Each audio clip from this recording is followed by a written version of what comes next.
حضور صلی اللہ علیہ وسلم نے انصار کے سامنے جو خطبہ دیا تھا اس میں یہ بھی فرمایا تھا کہ میں تم کو کبھی نہیں چھوڑوں گا۔ حضور صلی اللہ علیہ وسلم کے اس جملے کا پس منظر یہ ہے کہ جب آپ صلی اللہ علیہ وسلم مکہ سے ہجرت فرما کر مدینہ تشریف لائے تو انصار مدینہ نے آپ صلی اللہ علیہ وسلم کو ہاتھوں ہاتھ لیا اور سر آنکھوں پر بٹھایا۔ ناظرین، تاریخ بتاتی ہے کہ انصار مدینہ نے مہاجرین کو دامے در میں سخن مدد کی، یہاں تک کہ انہوں نے مہاجرین کو اپنی نصف ملکیت کا مالک بنایا۔ روایت ہے کہ اس موقع پر کسی انصاری نے حضرت صلی اللہ علیہ وسلم سے عرض کیا کہ ہم لوگوں نے مصیبت کے وقت آپ صلی اللہ علیہ وسلم کی ہر طرح کی مدد کی ہے، مگر جب یہ مصیبت کے دن ختم ہو جائیں گے تو آپ صلی اللہ علیہ وسلم پھر مکہ واپس چلے جائیں گے اور ہمیں بھول جائیں گے۔ اس پر حضور صلی اللہ علیہ وسلم نے انصار پر واضح کر دیا تھا کہ ان کی خدمات کو وہ کبھی نہ بھلائیں گے، اور حالات خواہ کتنے ہی بدل کیوں نہ جائیں آپ مکہ واپس نہیں جائیں گے۔ اور انتقال کے بعد آپ صلی اللہ علیہ وسلم اپنا مدفن بھی مدینہ میں ہی بنانے کی وصیت کرتے ہیں۔ چونکہ حضور صلی اللہ علیہ وسلم نے یہ کھلا وعدہ فرما لیا تھا، اس لیے آپ صلی اللہ علیہ وسلم مکہ صرف کسی ضرورت کے وقت جاتے تھے، اور آپ صلی اللہ علیہ وسلم نے اپنی تمام عمر مدینہ ہی میں گزاری۔ فتح مکہ کے بعد حضور صلی اللہ علیہ وسلم کی مدینہ واپسی بھی دیدنی تھی۔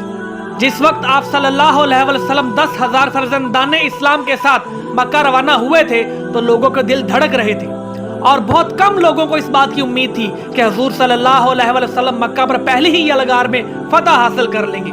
لیکن اللہ کی مدد نے یہ بھی معجزہ دکھا دیا اور مشرکین مکہ کی عظمت اور اقتدار کا ہمیشہ کے لیے خاتمہ کر دیا۔ کون یقین کر سکتا تھا کہ وہ ابو سفیان جو دوبارہ مدینے پر حملہ آور ہوا تھا حضور صلی اللہ علیہ وسلم سے معافی مانگے گا اور مسلمان ہو کر رسول خدا کی پناہ میں آ جائے گا۔ بس اس فاتح لشکر کا مدینہ میں بھی استقبال بڑا شاندار ہوا۔ حضور صلی اللہ علیہ وسلم اگرچہ بے جا شان و شوکت کو پسند نہ فرماتے تھے، لیکن اہل مدینہ تھے کہ فاتح لشکر کے آگے اپنی آنکھیں بچھا رہے تھے۔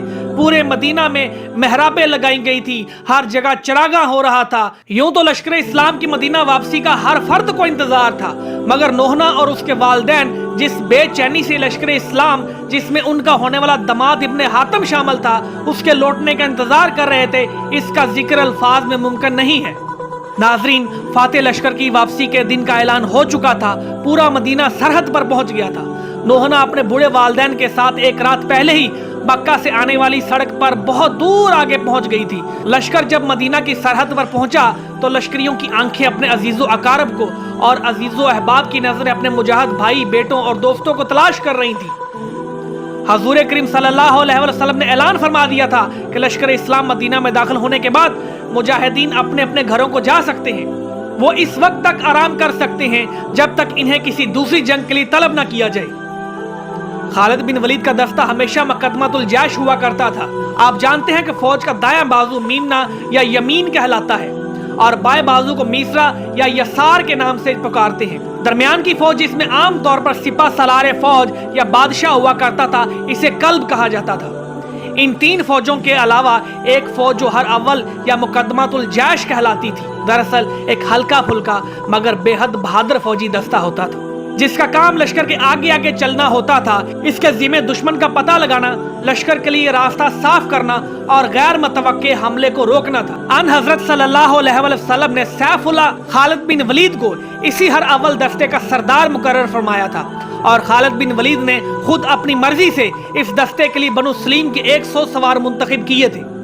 ان سواروں میں 101 نمبر ابن حاتم کا تھا، جسے خالد بن ولید نے بطور خاص اپنے ساتھ رکھا تھا۔ ابن حاتم نوحنا اور اپنے خالو خالہ سے ملنے کے لیے اس قدر بے چین تھا کہ اس کا گھوڑا بار بار تف سے بڑھ کر سردار خالد بن ولید کے گھوڑے کے برابر پہنچ جاتا تھا۔ حضرت خالد بن ولید کو یہ بتا دیا گیا تھا کہ ابن حاتم نے اپنے سسرال والوں سے قسم کھائی ہے کہ وہ فتح مکہ کے بعد اپنی دلہن کو بیاہ کے لائے گا۔ حضرت خالد بن ولید نے جب ابن حاتم کو بہت زیادہ بے چین دیکھا تو اسے اجازت دے دی کہ وہ صف توڑ کے آگے جا سکتا ہے۔ اب ابن حاتم تو ہر اول دستے میں پہلے ہی سب سے آگے تھا۔ اب جو اسے سب سے آگے جانے کی اجازت ملی تو اس نے گھوڑے کو ایڑی دی اور گھوڑا ہوا میں اڑتا ہوا دم کے دم میں سب سے پہلے مدینہ کی سرحد پر پہنچ گیا۔ نوحنا نے اسے آتے دیکھ لیا۔ اس نے ماں باپ کو بھی بتا دیا جو بڑی مسرت اور دلچسپی سے ابن حاتم کو آتا دیکھ رہے تھے۔ ابن حاتم کی نظر ان پر پڑی تو گھوڑے سے اتر کر भागता हुआ इनके पास आया। अस्सलाम वालेकुम खालू जान, खाला जान। इब्ने हातम ने दोनों को एक ही सांस में इस्लाम किया, फिर नजरें नोहना पर जमा दी। नोहना ने इस इस्लाम के लिए हाथ उठाया मगर माथे के करीब जाकर रुक गया और उसके होंठ कपकपा कर रह गए। खालू और खाला ने अपने हातम को दुआएं दी मगर उसकी नजरें तो नोहना के चेहरे पर अटक के रह गई थी, जो तस्वीर बनी खड़ी थी। नोहना कैसी हो? इब्ने हातम ने इसे छेड़ा। नोहना चौंक पड़ी। अच्छी हूँ, नोहना और कुछ ना कह सकी। बूढ़े खालू ने देखा कि सरे राह खड़े होकर बातें करना कहीं तमाशा ना बन जाए। इन्होंने दखल अंदाजी करते हुए कहा, चलो बेटे हातम, घर बैठ के इत्मीनान से बातें करेंगे। उससे भी जैसे होश आ गया और उसने कहा, चलिए खालू जान। घर पहुंच के खालू ने बगैर किसी तमहीद के इब्ने हातम से कहा, बेटा अब अपना वादा पूरा करो। वादा? इब्ने हातम ने चौंक के नहीं देखा। आपका मतलब शायद शादी से है? हाँ बेटे, खालू ने इस बात में सर हिलाकर कहा। मेरे बूढ़े कांधे अब इस बोझ को ज्यादा देर नहीं संभाल सकते। इब्ने हातम ने कहा, अब मैं इस बोझ को संभाल लूंगा, मैं इसीलिए आया हूँ। बड़े मियाँ ने बड़ी बी को और इन्होंने नोहना को इब्ने हातम के जवाब से आगाह कर दिया। वो सब खुश हो गए। घर में जैसे बहार आ गई। ना कोई इंतजाम करना था, ना किसी से पूछना था। जुमेरात का दिन शादी के लिए मुकर्रर हुआ था। यह दिन खाला ने मुंतखब किया था और इब्ने हातम ने रजामंदी ज़ाहिर कर दी थी। इब्ने हातम दिन भर उनसे बातें करता रहा। इसे कहीं जाना आना तो था नहीं, यार दोस्त सब छूट चुके थे। शाम हुई तो इब्ने हातम की तबीयत कुछ सुस्त हो गई। खालू ने इसकी नब्ज पर हाथ रखा तो मालूम हुआ कि इसे तेज बुखार है। इन्होंने चौंक कर कहा, इब्ने हातम तुम्हें तो सख्त बुखार है, कपड़े बदल कर थोड़ी देर सो जाओ। इब्ने हातम को वाकई ही आराम की जरूरत थी। सफर की थकान से वो बेहाल हो रहा था मगर खालू और खाला उसके सामने थे। सबसे बड़ी बात यह थी कि जब से इब्ने हातम घर में दाखिल हुआ था, नोहना एक लम्हे के लिए भी उसके सामने से ना हटी थी। उसका जिस्म अगरचे थकन से चूर था, अंग अंग टूट रहा था, मगर उसकी बातें खत्म ना हो रही थी। खालू के आराम करने के मशवरे पर उसने हंसकर कहा, खालू जान मुझे बुखार कुछ नहीं है, सफर की वजह से जरा थकान हो गई है, थोड़ी देर में मैं ठीक हो जाऊंगा। खालू ने समझाया, नहीं बेटे, थकन से इतना ज्यादा बुखार नहीं हो सकता, तुम आराम करो, मैं तबीब को लेकर आता हूँ, दुआ की 1-2 खुराकें ले लोगे तो बिल्कुल ठीक हो जाओगे। इब्ने हातम ने इन्हें रोकने के लिए कुछ कहना चाहा मगर वो दरवाजे पर पहुंच गए थे, इसलिए उसने खामोशी इख्तियार कर ली। नाजरीन, जैसा कि पहले बताया जा चुका है कि मक्का और मदीना मुनव्वरा का दरमियानी फासला तकरीबन 200 मील है। फिर घोड़े पर सफर, अमन का जमाना था इसलिए रफ्तार भी कम रखी गई थी। लश्कर इस्लाम 10 दिन तक सफर करने के बाद मदीना पहुंचा था। इब्ने हातम के कपड़े मैले चुकट हो चुके थे। उसने यही बेहतर ख्याल किया कि कम से कम कपड़े तब्दील कर ले। इसने आने के बाद से अब तक सर से पगड़ी नहीं उतारी थी। इब्ने हातम ने चाहा कि पगड़ी सर से उतारे। जब वो पगड़ी उतारने लगा तो पगड़ी का एक सिरा उसके सर से अटक गया। उसने झटका देकर सिरे को खींचा तो उसे शदीद तकलीफ हुई। तब उसे याद आया कि गज़वा हुनैन में उसके सर पर एक जख्म आया था। उसने मरहम पट्टी तो करा ली थी मगर जख्म की देखभाल ना की थी, जिसके नतीजे में जख्म खराब हो गया था। नोहना ने इसे परेशान देखकर पूछा, ये सर में क्या हुआ है? इब्ने हातम को बताना पड़ा कि गज़वा हुनैन में एक मामूली सा जख्म लगा था, शायद वो पक गया था और पगड़ी का सिरा उसमें चिपक गया है। बड़ी बीबी करीब ही बैठी थी। जख्म का सुनकर इब्ने हातम की तरफ झुक गई। लाओ मैं देखूं कैसा जख्म है। इब्ने हातम ने सर परे कर लिया, कहीं बड़ी भी कपड़ा न खींच ले। उसने कहा, पानी गर्म कर दें, मैं जख्म खुद साफ करूंगा। फिर उसने कपड़े को हल्का सा झटका दिया तो थोड़ी सी तकलीफ के बाद जख्म उससे अलग हो गया। अब जख्म साफ नजर आ रहा था। बड़ी बी और नोहना ने जख्म देखा तो घबरा गई। नोहना के लबों से निकला, हाय अल्लाह, ये तो बहुत गहरा जख्म है। इसी वक्त बड़े मियाँ तबीब को साथ लेकर घर में दाखिल हुए। बड़ी बी ने वहीं से आवाज लगाई, इब्ने हातम के सर में बड़ा गहरा जख्म है, किसी जराह को भी ले आइए। तबीब और बड़े मियाँ करीब आ गए थे। तबीब ने जख्म का मुआयना किया, फिर नब्ज देखी और नुस्खा लिख कर कहा, फिक्र की कोई बात नहीं है, थकन और जख्म की वजह से बुखार हुआ है। जराह को बुलवा कर फौरन पट्टी तब्दील करा दीजिए। तबीब के कहने पर सबको इत्मीनान हुआ। बड़े मियाँ उनके साथ ही दवा लेने चले गए। जब वापस आए तो जराह उनके साथ था। जराह ने जख्म साफ किया और मरहम लगाकर दूसरी पट्टी बांध दी। वो फारग होकर जाने लगा तो खाला ने उससे पूछा, जख्म भरने में कितने दिन लगेंगे मेरे भाई? जराह ने रुक कर जवाब दिया, दिन नहीं, कई महीने लगेंगे। तलवार का जख्म है, 2 इंच लंबा और 1/2 इंच गहरा। इन्हें बिल्कुल भी हिलने जुलने ना दीजिएगा वरना जख्म और खराब हो जाएगा।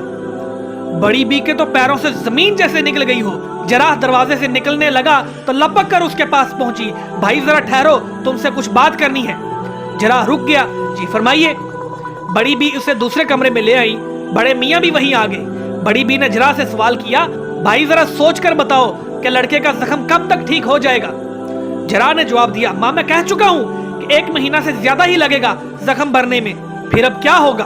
बड़ी बी ने घबराहट में बड़े मियाँ से कहने की बजाय जराह से कह दिया, अम्मा कुछ नहीं होगा।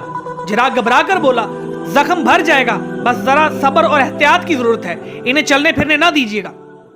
बड़ी बी को अपनी बदहवासी का एहसास हुआ। इन्होंने अपने शोहर की तरफ इशारा करते हुए कहा, भाई ये सवाल मैंने तुमसे नहीं बल्कि इनसे किया था। जरा फिर दरवाजे की तरफ चला, तो फिर मुझे इजाजत दीजिए। नहीं भाई तुम अभी ठहरो। बड़ी बी जल्दी से बोली, तुम्हारे बगैर तो कोई फैसला ही नहीं हो सकता। जरा की समझ में कुछ ना आया।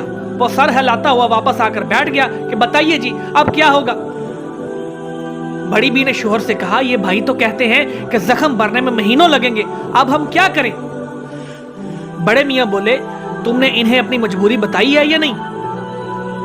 बड़ी बी झिंझला कर बोली, लो मैं क्या बताती, आपके सामने ही तो बात हो रही है, आप ही बता दें। बड़े मियाँ रुख मोड़ के जरा से बोले, भाई मियाँ बात दरअसल ये है कि जख्मी जवान मेरा भांजा इब्ने हातम है। हमने अपनी बेटी की मंगनी बचपन से ही इससे कर। बड़ी बी ने उसकी बात काट दी। मैं कहती हूँ इस तफसील की क्या जरूरत है, शादी की तारीख बताओ इस भाई को। हाँ हाँ वही बता रहा हूँ। बड़े मियाँ जवाब देकर फिर जरा से मुखातब हुए, ये आज ही लश्कर इस्लाम के साथ मक्का से लौटा है। हमने जुमेरात को इसकी शादी की तारीख रखी है और तुम कह रहे हो कि जख्म भरने में महीना भर लगेगा। अब बताओ ये बात कैसे बनेगी? जिरा चिढ़कर बोला, आपने तारीख मुकर्रर करने से पहले इनका जख्म देखा था? बड़े मियाँ ने नफी में सर हिलाते हुए कहा कि नहीं भाई, ना हमने जख्म देखा ना इसने बताया कि इसके सर पर कोई जख्म है। जरा खड़ा हो गया कि मैं जा रहा हूं, जो मुझे कहना था मैंने कह दिया। आप बराह करम हकीम साहब से इस सिलसिले में जरूर मशवरा कर लीजिएगा और सुन लीजिएगा कि अगर इस हालत में इनकी शादी कर दी तो लेने के देने पड़ जाएंगे। यह कहता हुआ जरा बाहर चला गया। बड़े मियाँ और बड़ी बी सर पकड़ के बैठ गई। इसी वक्त नोहना घबराई हुई कमरे में आई और बोली, वो इब्ने हातम बोल नहीं रहे, बेहोश हो गए हैं। दोनों मियाँ बीवी उठ खड़े हुए और बड़े मियाँ ने दोनों से कहा, तुम दोनों उसके पास चलो, मैं हकीम को लेकर आता हूँ। जरा देर बाद हकीम साहब आ गए। इन्होंने इब्ने हातम की नब्ज देखी, आंखें देखी, सीने पर हाथ रखा, फिर बोले, बुखार की गफलत है, घबराने की जरूरत नहीं, जल्द होश आ जाएगा। बड़ी बी ने मियाँ की तरफ देखा, कोई और बात की थी आपने हकीम साहब से? नहीं, अभी तो कुछ नहीं कहा मैंने। बड़े मियाँ ने जवाब दिया, मैं तो ये कहकर हकीम साहब को लाया हूँ कि बेटे हातम की तबीयत अचानक ज्यादा बिगड़ गई है। अच्छा तो आप उनको कुछ बताइए और मशवरा कीजिए। बड़ी बी ने नोहना का हाथ पकड़ा और दूसरे कमरे में चली गई। बड़े मियाँ ने इंकशाफ करते हुए कहा, हकीम साहब दरअसल बात यह है कि ये बच्चा मेरा भांजा है। मेरी बेटी के साथ इसकी मंगनी हो चुकी है। तय ये था कि फतह मक्का के बाद निकाह और रुखसती होगी। चुनांचे ये आज ही मक्का से वापस आया है और आते ही बीमार पड़ गया। हकीम साहब ने बात काटकर मुंह बनाते हुए कहा, देखिए जनाब, मुझे शादी की कहानी सुनाने की जरूरत नहीं, मैं अपनी तशखीस बयान कर चुका हूँ, मुझे जाने की इजाजत दीजिए। मतिब पर मरीज मेरे इंतजार कर रहे होंगे। बड़े मियाँ खिसिया कर बोले, जी मैं आपको रोक नहीं रहा। जिरा आया था, उसने जख्म देखकर कहा है कि अगर इनकी इस हालत में शादी हो गई तो गजब हो जाएगा। हकीम साहब गुस्से से उठ खड़े हुए, आप कैसी फजूल बातें कर रहे हैं? जरा ने जख्म देखकर ही आपको मशवरा दिया होगा। बड़ी मियाँ ने तस्दीक की, जी हाँ, उसने जख्म देखा था फिर मशवरा दिया। तो फिर आप मुझसे क्या चाहते हैं? दरअसल बात यह है कि, हकीम साहब ने फिर बात काट दी, बात दरअसल ये है कि आप बहुत वहमी हैं और वहम का इलाज तो हकीम लुकमान के पास भी नहीं था, फिर मैं कैसे आपका वहम दूर कर सकता हूँ? जरा ने जो कहा है वो दुरुस्त है, आप इसकी बात पर अमल करें। हकीम साहब बड़बड़ाते हुए वापस हो गए। नोहना और बड़ी बी बड़े मियाँ के पास आ गईं और वो बोले, हकीम साहब भी कहकर गए हैं कि जब तक जख्म ना भर जाए इस वक्त तक इब्ने हातम की शादी ना की जाए, वरना अच्छा ना होगा। इस वक्त बड़े मियाँ ने बड़ी अक्लमंदी की। इन्होंने ऐसी बात कही कि बड़ी बी और नोहना कोई जिरा ना कर सकी, बल्कि इनकी बात की तायद करते हुए नोहना ने कहा, अब्बा जान, हकीम साहब ठीक कहते हैं, शादी की अभी क्या जल्दी है, आप इनका इलाज कीजिए, ये अच्छे हो जाएं तो फिर जो चाहे कीजिएगा। इस तरह नाज़रीन शादी की बात ठंडी पड़ गई और तमाम घर इब्ने हातम के इलाज मालजे में लग गया। एक हफ्ते बाद दरवाजे पर दस्तक हुई बड़ी बी ने दरवाजा खोला तो उनके सामने इब्ने हातम के तीनों मातहत जो उसके दोस्त थे मौजूद थे। बड़ी बी ने इन्हें फौरन पहचान लिया। नोहना और इब्ने हातम की मंगनी में यही तीनों दोस्त ही तो शरीक हुए थे। बड़ी बी तीनों दोस्तों को उस कमरे में ले गई जहां इब्ने हातम बीमार पड़ा था। वो इसे इस हालत में देखकर हैरान रह गए। इन्होंने सवालिया नजरों से बड़ी बी को देखा। बड़ी बी ने बताया कि मेरे बच्चों, इब्ने हातम जिस दिन से आया है इसी हाल में पड़ा है। ग़ज़वा हनैन में इसके सर में कोई जख्म आया था। जरा कहता है कि जख्म की देखभाल नहीं की गई इसलिए खराब हो गया है। हकीम और जरा दोनों इलाज कर रहे हैं मगर इस पर बेहोशी के दौरे पड़ते रहते हैं। पहले तो ये 4-4 घंटे बेहोश रहता था, अब कुछ फर्क पड़ा है मगर बेहद कमजोर हो गया है। इब्ने हातम के दोस्तों को बेहद अफसोस हुआ। एक ने पूछा, इब्ने हातम ने शादी कर ली है क्या? बड़ी बी ने नफी में सर हिलाया, नहीं बेटे, शादी की तारीख तो पहले ही दिन मुकर्रर हो गई थी मगर उसी दिन ये राज खुला कि इब्ने हातम जख्मी है और जख्म भी ऐसा कि अभी तक कोई खास फर्क नहीं पड़ा। कुछ देर खामोश रही, फिर बड़ी बी ने दरियाफ्त किया, क्या तुम लोग इब्ने हातम के साथ फतह मक्का में शामिल नहीं थे? एक ने वजाहत की कि ऐसी बात नहीं है अम्मा, मक्का तक तो हम सब साथ थे मगर वहां पहुंचकर हमें दूसरे दस्तों में भेज दिया गया। इब्ने हातम को सरदार खालिद बिन वलीद ने अपने दस्ते में शामिल कर लिया था, इसलिए हमारी फिर वहां मुलाकात ना हो सकी। हम लोग कल ही मक्का से वापस आए हैं। यहाँ आकर मालूम हुआ कि इब्ने हातम अपने घर चले गए हैं, बस हम इधर आ गए। इब्ने हातम के दोस्त घंटा 1.5 घंटा बैठ के वापस चले गए और फिर आने का कह गए। इब्ने हातम पर इस दौरान बेहोशी तारी रही। इब्ने हातम का जख्म बहुत आहिस्ता आहिस्ता बढ़ रहा था, इस लिहाज से उसके बदन में ताकत आ रही थी। गफलत और बेहोशी का वक्त अब कम हो गया था मगर यह अजीब इत्तेफाक था कि उसके दोस्त जब भी उसे देखने आए इन्होंने इब्ने हातम को बेहोश ही पाया। इसी तरह इब्ने हातम का जख्म मंदमल होने में 2 तवील महीने लग गए। अब वो तकरीबन तंदुरुस्त हो गया और उसे चलने फिरने की इजाजत भी मिल गई। फिर वो वक्त भी आया कि अल्लाह ताला ने इसके जख्म की आखिरी पट्टी भी उतरवा दी। वो इब्ने हातम के गुस्ले सेहत का दिन था। नोहना के इसरार पर उसके वालिदैन ने गुस्ले सेहत की एक मुख्तसर सी तकरीब मुनक्कद की जिसमें मोहल्ले के चंद मुअज़्ज़िज़ीन और बुजुर्गों को मदऊ किया गया। बड़े मियाँ ने कई खानों के अलावा अब के खास डिश सरीद का भी एहतमाम किया था। इब्ने हातम की खुशकिस्मती थी कि इस तकरीब के मौका पर उसके तीनों दोस्त भी आ गए और उसकी खुशियां दोबाला हो गई। यह ज़ियाफ़त दोपहर की थी। खाने के बाद बड़े मियाँ ने महफिल में शरीक होने वाले असहाब को यह खुशखबरी सुनाई कि उनकी अकलौती बेटी नोहना की शादी उनके भांजे इब्ने हातम के साथ जुमेरात के दिन होगी। जुमेरात को सिर्फ 2 दिन बाकी थे, इसलिए बड़े मियाँ ने इस दावत में मौजूद लोगों को शादी पर भी मदऊ कर दिया और ताकीद की कि वो खवातीन को भी शादी में शिरकत के लिए भेजे। मेहमानों के रुखसत होने के बाद दोस्तों ने गपशप शुरू कर दी जो मगरब तक जारी रही। नाजरीन, जिस तरह इब्ने हातम ने अपनी शादी को फतह मक्का से मशरूत किया था, इसी तरह उसके एक दोस्त ने भी ऐसी ही कसम खाई थी और मक्का से वापस आते ही उसने शादी कर ली थी, जबकि इब्ने हातम की शादी सर के जख्म की वजह से मुलतवी हो रही थी। जब दोस्त जाने लगे तो एकदम इब्ने हातम को ख्याल आया। उसने पूछा, किसी तरफ जिहाद जाने का हुक्म तो नहीं हुआ? एक दोस्त ने जवाब दिया, कहीं जाने का हुक्म तो नहीं हुआ मगर मुजाहिदीन को जमा होने का हुक्म दे दिया गया है।